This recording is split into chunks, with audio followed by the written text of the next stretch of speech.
ఏం జరగబోతుంది ఏంటనేది చూద్దాం. రైట్, ఇవాళ హాట్ టాపిక్లో జాయిన్ అవుతున్నారు దాసరి కిరణ్ గారు, జనసేన అధికార ప్రతినిధి, మరియు బొట్ల రామారావు గారు, వైసీపీ అధికార ప్రతినిధి. మరి కొద్దిసేపట్లో జాయిన్ అవుతారు వారు. అజయ్ సజ్జా గారు, టీడీపీ అధికార ప్రతినిధి, శీలం వెంకటేశ్వర్లు గారు, రాజకీయ విశ్లేషకులు. జూన్ ద్వారా వీళ్ళందరూ కూడా జాయిన్ అవుతున్నారు. అందరికీ నమస్తే and welcome to the hot topic అండి. ముందుగా అజయ్ సజ్జా గారు, కుమార్తెల విద్యాభ్యాసానికి సంబంధించి కూడా అక్కడ చదువుకుంటున్నారు, పర్యటన కోసం అనుమతి కోరినట్టు తెలుస్తోంది, పిటిషన్ వేసినట్టు తెలుస్తుంది. గతంలో కూడా జగన్మోహన్ రెడ్డి వెళ్ళారు. ఆదాయానికి మించి ఆస్తులు ఉన్న కేసులో కూడా ఆయన బెయిల్పై బయట ఉన్నారు. ప్రశ్న, ఈ పర్యటన ఎలా చూడాలి? అనుమతి వస్తుందా రాదా? ఎలా చూడాలి? సిబిఐ యొక్క ఏదైతే డెసిషన్ ఉంటుందో అది కీలకంగా మారే అవకాశం ఉంది. మీరేమంటారు అజయ్ గారు? చందు గారు, జగన్మోహన్ రెడ్డి గారు కోర్టుని పర్మిషన్ అడగటం ఇదేమి మొట్టమొదటిసారి కాదు. ఆయన ప్రతిసారి ఎప్పుడు లండన్ వెళ్ళాలన్నా సరే కంపల్సరీ కోర్టుని ఆశ్రయించి, నా కుమార్తెలు అక్కడ చదువుకుంటున్నారండి విదేశాల్లో, నాకు పర్మిషన్ ఇస్తే, నా పాస్పోర్ట్ నాకు ఇప్పిస్తే ఒక 10 రోజులు నేను మళ్ళీ వెళ్ళి నా కుమార్తెలను కలిసేసి వస్తాను, వాళ్ళ బాగోగులు చూసుకొని వస్తానని ప్రతిసారి ఆయన పెట్టుకోవటం, చాలాసార్లు కోర్టులు అనుమతి ఇవ్వటము, ఆయన కుటుంబ సమేతంగా వెళ్ళటం కూడా జరిగింది. ఈసారి కూడా కోర్టు డెసిషన్ ఏం తీసుకుంటుందో చూడాలి. కానీ ఇందులో దౌర్భాగ్యకరమైన విషయం ఏంటంటే చందు గారు, లండన్లో చదువుకుంటున్న తన పిల్లలకి ఇద్దరికి కూడా తన చుట్టూ కూడా ఫ్రెండ్స్ ఉంటుంటారండి.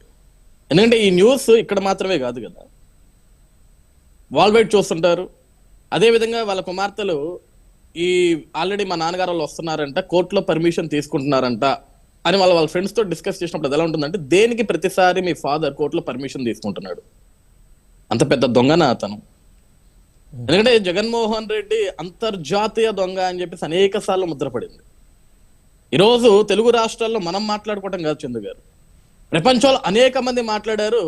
ఈవెన్ జగన్మోహన్ రెడ్డి చేసిన అవినీతి గురించి ఒక యూనివర్సిటీలో కథలుగా చెప్పారు. దాన్ని మనం ఇక్కడ చెప్పడం కాదు, ఎందుకంటే ఇక్కడ తెలుగు రాష్ట్రాల్లో మనం మాట్లాడితే అది మీరు రాజకీయ పరంగా మాట్లాడారంటారు. కానీ మన రాష్ట్రం కాదు, మన భాష కాదు, ఇతర దేశాల్లో జగన్మోహన్ రెడ్డి గారి గురించి ఒక యూనివర్సిటీలో డిస్కస్ చేశారంటే, ఒక అవినీతి చేస్తే ఏ విధంగా ఉంటుంది, ఒక అవినీతి పడు ఏ విధంగా ఉంటాడని ఒక బుక్ లో వాళ్ళు రాశారు. అక్కడ ఆయన గురించి చర్చించారు. ఈరోజు వాళ్ళ పిల్లలకి అది అవమానం కాదా? జగన్మోహన్ రెడ్డి గారు ఏమంటారంటే, నా మీద కావాల్సుకొని చంద్రబాబు నాయుడు గారు ఆ రోజు కాంగ్రెస్ తోటి కలిసి నా మీద, సోనియా గాంధీ తోటి కలిసి నా మీద కావాల్సుకుని కేసులు పెట్టి నన్ను జైలుకి పంపించారు అంటారు.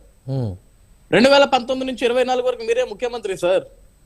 నిజంగా మీరు తప్పులు చేయకపోయి ఉంటే ఆ కేసులు ఒకసారి మీరు నా మీద కావాల్సుకుని తప్పులు కేసు, ఎందుకంటే పవర్ ఉంది కదా మీ చేతిలో, పవర్ ఉన్నప్పుడు నిజంగా మీరు చక్కదిద్ది పెట్టుకోవచ్చు, మీరు తప్పు చేయకపోతే చూపించుకోవచ్చు.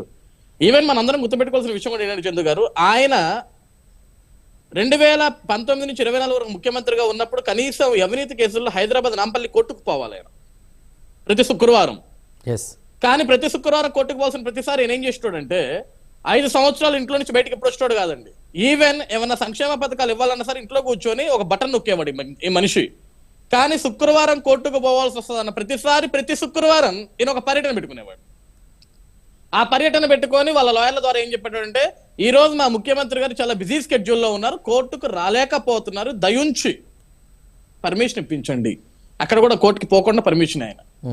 నిజంగా తప్పు చేయకపోతే నువ్వు కోర్టుకు వెళ్ళాలా? ఈ రోజు మేము ఉన్నాం చందు గారు, మా మీద జగన్మోహన్ రెడ్డి గారు అక్రమంగా కేసులు పెట్టారు. ఈరోజు మీ ప్యానెల్లో కూర్చొని నేను కానీ మా సోదరుడు కిరణ్ కానీ జనసేన నుంచి, మేము ప్రభుత్వాన్ని మీరు ఎందుకు మెగా డిఎస్సి రిలీజ్ చేయట్లేదు, మీరు ఎందుకు జాబ్ క్యాలెండర్ రిలీజ్ చేయట్లేదు అని అనేకమైన మేము పోరాటాలు చేస్తే మా మీద కేసులు పెట్టారు. ఈరోజు ఆ కేసులు, తప్పుడు కేసుల వల్ల మేము కోర్టుకు తిరుగుతున్నాం సార్. ఎందుకంటే మేము తప్పు చేయలేదు. న్యాయస్థానం జడ్జి గారి ముందుకు వెళ్ళి చేతులు కట్టుకొని, సార్ మేము తప్పు చేయలేదు, మా మీద ఫాల్స్ కేసు, ఒకసారి మీరు ఎంక్వైరీ చేయించుకోండి అని మేము అడుగుతున్నాం. మేము తప్పు చేయలేదు కాబట్టి, నిజాయితీగా ఉన్నాం కాబట్టి, మేము ఆ రోజు నిజం కోసం పోరాడాం కాబట్టి. కానీ జగన్మోహన్ రెడ్డి గారు పోవట్లేదు ఎందుకు కోర్టు కంటే? ఎప్పుడు ఏ మూల నుంచి శిక్ష పడుద్దో, లేకుంటే నేనేంటి కోర్టుకు వెళ్ళి చేతులు కట్టుకోవాల్సిన అవసరం నాకేంటి, లక్షల కోట్లు ఆస్తుంది నాకు, ఇప్పుడు మాజీ ముఖ్యమంత్రిని, పులివెందుల ఎమ్మెల్యేని, ఎందుకు పోవాలా? అది కదా ఆయన భావన. ఈరోజు కోర్టులు పర్మిషన్ ఇస్తాయో లండన్ వెళ్ళేదానికి ఇవ్వవో నాకైతే తెలియదు. కానీ ఇతని వల్ల కొన్ని రోజులు వాళ్ళ అమ్మగారు భంగపడ్డారు, వాళ్ళ చెల్లెలు గారు భంగపడ్డారు, ఇతని వల్ల వాళ్ళ కూతుర్లు కూడా భంగపడుతూనే ఉంటారు. ఇతని వల్ల ఆంధ్రప్రదేశ్ రాష్ట్రానికి కాదు, సొంత కుటుంబానికి కూడా ఉపయోగం లేదు చందు గారు. ఎందుకంటే ఎవరికన్నా సరే ఒక ప్లేట్లో ఇంత అన్నం ఉంటే కొంచెం తిని దాన్ని కడుపు నిండా సరిపెట్టుకోవాలనుకుంటారు. ఈ మనిషి అట్లా కాదు, ప్లేట్ నిండిపోయి కింద పడిపోయి డొర్లిపోతున్నా సరే దాన్ని పైశాచికంగా చూస్తాడు. పడితే పని ఏం కాదని. ఆ డబ్బు విషయంలో కూడా అంతే. ఎంత అవినీతి, ఎంత సంపద ఉన్నా సరిపోదు, ఎంత చేసినా సరిపోదు. అది సరిపోకనే కదా సార్ 2019 నుంచి 24 వరకు నేను ముఖ్యమంత్రిగా ఉన్న సమయంలో ఆంధ్రప్రదేశ్ రాష్ట్రాన్ని అప్పల కుప్పగా మార్చి పడేశాడు. ఆంధ్రప్రదేశ్ రాష్ట్రంలో కనపడేది ప్రతిదీ దోచుకుంటూ వెళ్ళిపోయారు. సహజ వనరులు దోచుకోవటంలో సిద్ధహస్తుడు వైఎస్ జగన్మోహన్ రెడ్డి అని నిరూపించాడండి 2019 నుంచి 24 వరకు. కొండలు కూడా భయపడ్డాయి. వైఎస్ఆర్సీపీ నాయకులు మా కళ్ళు చూడమాకండి బాబు, కొండ వణికిపోయింది. ఇసుక భయపడింది. చివరికి వీళ్ళకి దొరకంది ఏంటో తెలుసా చంద్ర గారు? గాలి. అది కూడా వీళ్ళకి అమ్ముకునే శక్తి ఉండి, అది కూడా చేతితో పట్టుకునే శక్తి ఉంటే దాన్ని కూడా అమ్ముకునేటోళ్ళు వీళ్ళు. ఆ గాలి అదృష్టం చేసుకుంది పాప. ఆ రోజులు అయితే ఆ గాలి కూడా మిగిలేదు కాదు వీళ్ళు. అది పరిస్థితి. ఈరోజు వాళ్ళకి ఒకటే అండి, మేము కూడా కోర్టుని, ఉన్నత న్యాయస్థానాలు ఏం కోరుకుంటున్నామంటే జగన్ అవినీతి చేశాడా చేయలేదని తొందరగా తేల్చేయండి. ఇటువంటి వ్యక్తులు ఎక్కువ కాలం బయట ఉంటే సమాజానికి కూడా మంచిది కాదు. రైట్ అజయ్ గారు. దాసరి కిరణ్ గారు ఎలా చూస్తారంటే జగన్మోహన్ రెడ్డి గారి పర్యటనలు చూసుకుంటే ఏమైనా ఆ ఫారెన్లో సెటిల్ అయ్యే ప్లాన్లో ఏమన్నా ఉన్నారా, ఎలా చూడాలి కిరణ్ గారు? అంటే ప్రస్తుతం ఏదైతే పర్మిషన్ కోసం ఆయన పిటిషన్ వేశారో దానికి సంబంధించి కూడా సిబిఐ తీసుకునే నిర్ణయం మీద అంత డిపెండ్ అయి ఉంది. కోర్టు పరిశీలించిన తర్వాత కూడా నిర్ణయం ప్రకటన చేసే అవకాశం ఉంది. మీరు ఎలా చూస్తారు? ఏమన్నా ఫారెన్లో సెటిల్ అయ్యే ప్లాన్ ఉందా? అందరికీ నమస్కారం అండి. చందు గారు